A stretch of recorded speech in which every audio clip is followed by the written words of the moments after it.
All right, we just reviewed the definition of a derivative, and if you recall from Math 108, we used the definition of a derivative to calculate the derivative of functions the hard way, right?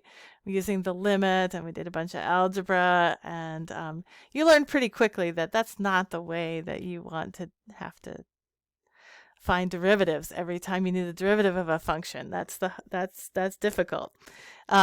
So luckily, some brilliant mathematicians have come up with formulas for certain types of functions, and the power rule applies to power functions.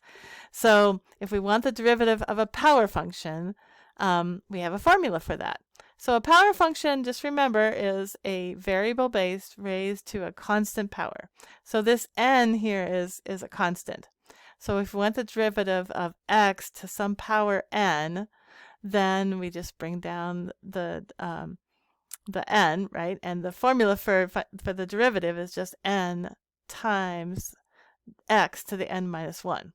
Okay, and that gives us the derivative at any point.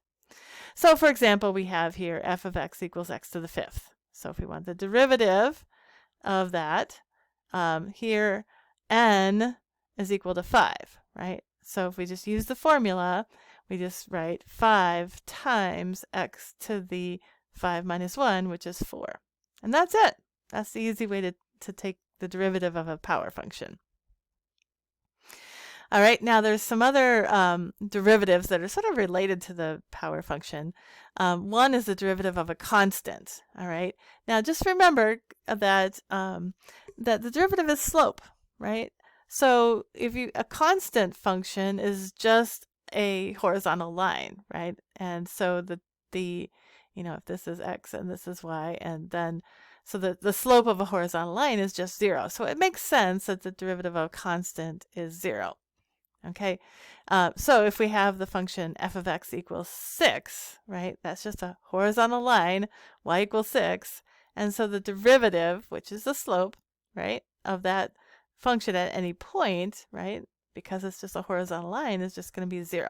So the derivative of a constant is 0. Now there's another, there's another power function you just have to be aware of that is just x. Like if it just says x, that's the same as x to the 1. So you can still apply the power rule to x. It's just that you have to recognize that x is just x to the first power. And then if you apply the power rule to it, you bring down the 1 and subtract 1 from the exponent. So you get 1 times x to the 0. Now anything to the 0 power is 1. Okay, so then you just have 1 times 1, which is 1. All right, so if you have a function that has just x in it, then the derivative of x is 1.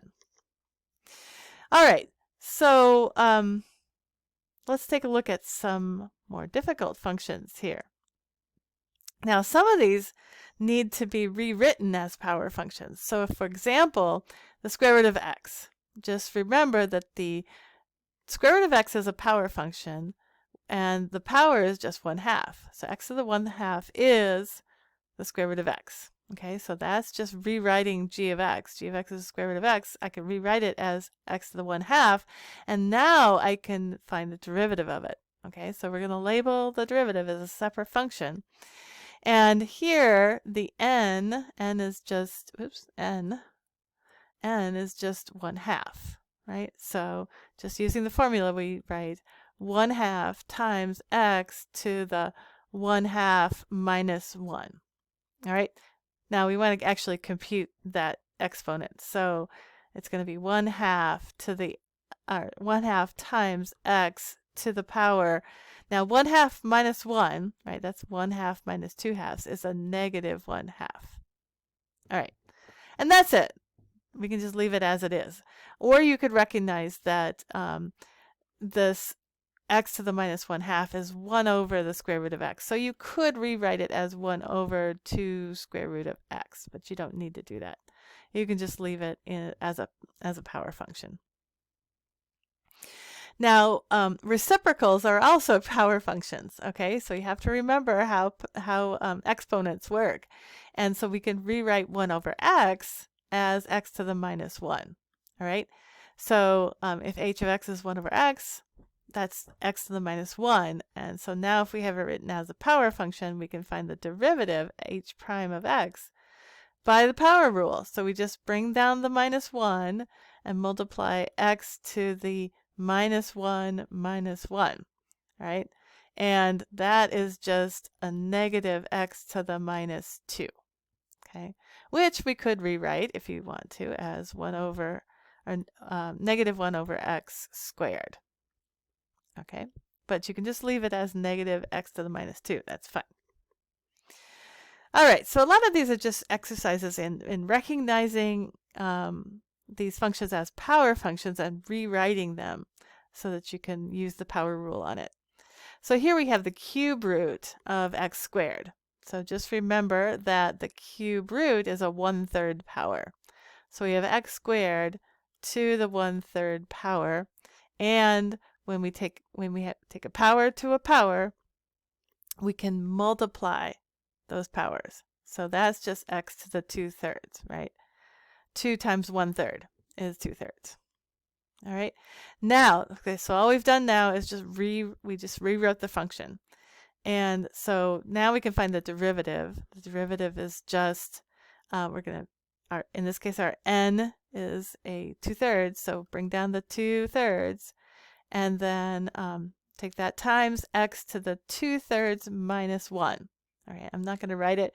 2/3 minus 1 is 2/3 minus 3/3, which becomes a negative 1/3.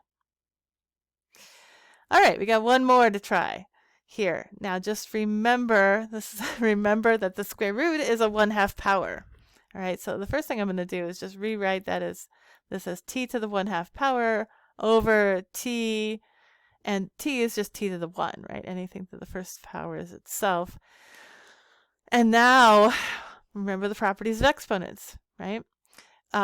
We can subtract these exponents, and this becomes t to the 1/2 minus 1, which is t to the minus 1/2. Okay, now all I've done is rewritten the original function as a power function so that I can apply the power rule to it.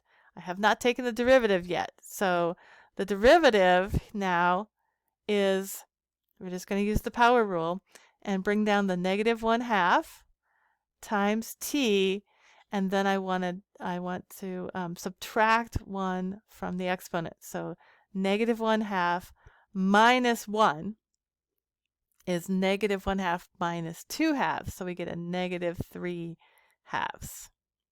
Okay, and that's the derivative. That's it. All right. So you just have to keep, first of all, remember your properties of exponents and be able to rewrite a function in terms of as a power function, and then you can apply the power rule to it. All right. I will meet you in the next video for some more examples.